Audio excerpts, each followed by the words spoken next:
प्रधानमन्त्रीले सांसदहरूलाई भेट्ने भनेर चाहिँ एउटा पत्र आएको रहेछ। त्यो कोठे बैठकमा हामी श्रम संस्कृति चाहिँ आउँदैनौं,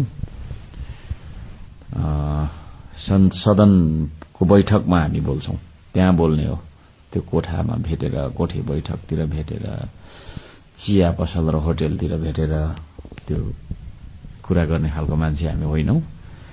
म यो राख्न चाहन्छु सबैभन्दा पहिला चाहिँ। ढिलो पनि भइसक्यो, यहाँ यत्रो दिन भइसक्यो हैन, खोइ एउटा बैठक पनि छैन, केही पनि छैन। र प्रतिपक्षको कुराहरू सरकारले सुन्नुपर्छ। प्रतिपक्षको कुराहरू भनेकै तपाईको चाहिँ के अरे जनताको कुराहरू हुन्। सरकारले एक लौटी किसिमले चाहिँ नै अगाडि बढ्नु हुँदैन। मेरो चाहिँ त्यसमा एउटा कडा असहमति छ। विधिको शासनलाई मानेर जानुपर्छ हामी सबैजना।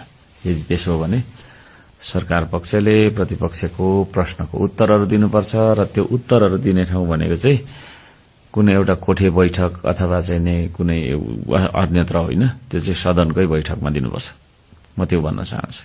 त्यो मेरो माग पनि हो।